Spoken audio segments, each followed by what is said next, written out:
Okay. I think we'll kick off with. I'm just trying to look. Actually, I don't know if Simon wants to kick us off now. Appears to be no one. James Cooper, you want to kick us off? How pleased were you with your players today? Very. It was a good game. The brilliant start was one of the best performances we had since I'm in Liverpool, to be honest, not only this season. Just the first half an hour was outstanding.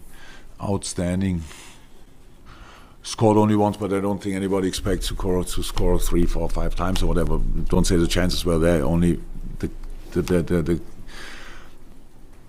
how we played was just perfect. We tried to pass, we had in the right areas, we accelerated, we won the balls back, we played in behind the line, stuff like that, and it was just good. Then, after half an hour, it was a bit, we lost the momentum of the game a little bit. They scored then, it was a bit more open. So I had no problem with the halftime whistle, honestly, and then we could adjust a few things. It was not that, I don't think that United was then like demanding the game or whatever, but it was just a bit more open. And so then they changed, and Fellaini is on the pitch is never a good sign for the other team, to be honest, because just these balls are really difficult to defend. But we did even that really well tonight. And so, stay in the game, got the dominance back step by step. Yeah, and then Chuck closed the game. Unbelievable, it's really nice, and I think absolutely deserved, obviously, tonight. So you need a bit of luck, what we needed, both goals, deflected, stuff like that, but being in the situations, having these moments, that's just, that was football. And the first goal, it was what a goal. It was brilliant, exactly like you have to do it. Fantastic pass, super control, fantastic finish, so that's how it should be. So, nearly perfect night for us. Jose Mourinho said he got tired watching Andy Robertson because he played so well at all these sprints. Is he kind of symbolic of the growth of your team? If you want, yes. But I think it was. So what we did obviously today, we changed a little bit. We brought Sadio on the right side, and and Naby was in half space. So that's how we opened the game. That's how we opened. Then the Man United is obviously playing rather man-orientated, and that's why Robbo had the space for it. And he used that obviously really well. So that's absolutely, he's in a good moment, honestly, and that helps as well. But I didn't see Nathaniel Klein. First game, what is tonight? 18th, 19th, 18th, 16th of December. So mid-December, and he plays the first game of the season. And that performance, we were not 1 second sure that he can play 90 minutes. Obviously, it was no problem. He could do it. It was brilliant in the way how he adapted to the style and stuff like this after being not involved that often. Outstanding, and all the boys just worked so hard after the Tuesday game. Is for the moment really good. We have to carry on. That's how it is. Is that a sign that your whole squad is strong, and not just your kind of starting 11? You talk about some coming in like that. Is there a better? You know that we have a good, really good squad. But it's the problem is the moment. So we had Tom Solanke and Divock Origi trained really well, and we're not in the squad tonight. But we have options offensively, kind of, but defensively we are a bit short. But for today we had a solution, brilliant, and if that stays like this, then it's good. If not, then we have to be probably as creative as Arsenal was today. They had obviously a lot of midfielders in their last line. That's how the situation is. But for tonight, we had a proper lineup and a bench so strong, and we could change from one of the most intense games in that season so far, from Napoli. We could change 2 midfield positions. That helps a lot.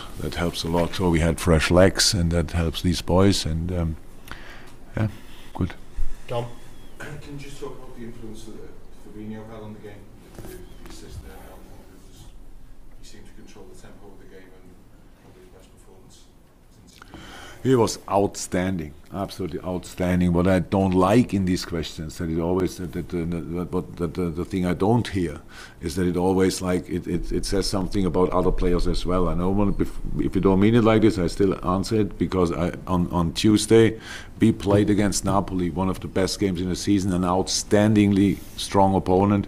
We played with Milner, Henderson and Wijnaldum in midfield. That's what I said. It's heart and soul of the game. We need, and as long as we can make these changes, we will make these changes. That's how it is. That we have fresh legs there, that they are fresh in mind, that they always can go for it. And then they demand a game like Fabi did tonight. Absolutely. Together with Gini, fantastic. Nabi played so naturally smart in that half space. Yeah, because it's not easy. You have to defend the wing, and then the ball is coming, everybody's shouting, don't stay there inside and stuff like that. So it's just good. And again, Fabinho played highest level, that's true. Okay. Any final ones, guys? Chris? The last two league games, being a guy coming off the bench, you made a difference. They're not going to chat today. I thought it just feels what you're saying here of the squad. Like you come behind the quality that's going to come on the ready. Oh yeah, they all made a difference. They don't have to score to make a difference, but of course it helps massively, especially if you're an offensive player. And to be honest, Shaq is such a wonderful, skilled boy that he has to have influence. That's important because he's if we can bring him in a half space and he pass the ball back to the guy who passed him the ball, doesn't make too much sense. So he has to turn, he has to speed up, he has to change the situation, you have to pass him behind and all that stuff. He did it, and then we were all a bit afraid that Kleiny will shoot in the moment when Shaq came. If Kleiny would have scored tonight, that would have been a real sensation. So, but being then in the moments of the finishing moments in the box or around at least, that helps of course massively. And it was just you could see the game felt good for the boys. It felt good. We spoke last week or so, I think, about that the Napoli game away was never our game. The whole 90 minutes, we were never in the game. We tried to change things, but never got the momentum back. And tonight again, we had quite the moments, but we never lost the momentum 100%, so we could get it back and play again. Okay, last two questions, Ollie, then Paul. Jurgen, just talking generally about your squad, how difficult is it to have a player in Shaqiri's position where he's coming off the bench doing brilliantly, he's starting games doing brilliantly, and then you've got to put him on the bench? It seems like it's often a balancing act to keep players happy in that situation. How do you do it? Oh, we spoke about that. I cannot keep players happy. You are happy or not happy. So you understand it or don't understand it. I think the boys understand it. So that's how it is. If you are happy because we all treat you like you played the last 500 games, then it's easy to be happy because we never make a difference. So rotation, whatever it is, changing lineups in that intense periods, there are two opportunities. You play all the time until you are injured, or you have to manage games. These are the only two possibilities to play all the time. It's the Premier League, we cannot manage games. You can do it a bit on a centre half position if you are 4-0 up or whatever, then it's not that intense anymore. We keep the ball, though that's not too intense anymore. On all offensive position, midfield position, there's no chance to manage a game really. So that means we have to make changes, and in the ideal world you make these changes before the boys are injured. So that's all. Then there are specific jobs to do against specific opponents. You need somebody for the half space, you need somebody between the lines, you need somebody for the runs in behind, stuff like that. That's how it is. So a big squad is not there to make each member of the squad happy. It's to give everybody the opportunity to show that he should play. If you don't show that, then you are not even an opportunity anymore, to be honest. Then you don't have to think about it. In best case, everybody is 100% fit and performs on the highest level. The best example for that is actually Nathaniel Klein. Since I'm in, he played, I don't know, 100-something games or so. And then he got a bad injury and he was nearly a year out. So it doesn't help, obviously. At this moment, Trent came up, Joe got fit and stuff like that. Life and situation changed. So you can train on highest level and you have still to wait. Is that nice? No. Is it a job? Yes. And that's how it is. And because Klein did that and trained on a really high level, he could perform like he performed tonight. And that's just amazing. I really, to say that, didn't see that a lot. Okay, final question, Paul.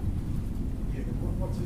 How important was the win today when you see Manchester City in their state? I know you don't like to talk about City, but there's another I talk a lot about City, but not because we ignored. Because we ignored it completely. I cannot say we passed it because we didn't think about it. I didn't mention it one time. I saw yesterday, I had time to watch it. Because we play in a few weeks, but then after the good start of Everton, you saw the game goes in the direction, and obviously City had the normal problems what you have after international game, and then you play at lunchtime. Even if you didn't mention it to the players, they must be aware of it. Yeah, we are not silly. We know the table, but it's just, are you focused on it or not? We don't. I said it before. We played tonight Man United and not against United and City. That's the only way I know. We really didn't speak about it. I think that already helps. It's not that not if they win and we come then together and train. And did you see what City did? Not. We are focused on our thing, and we'll see where it leads us to.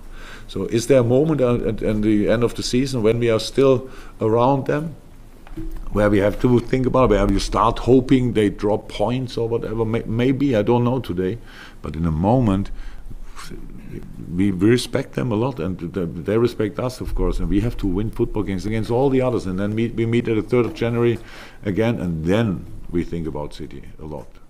Superb. Thanks, guys. Thank you very much.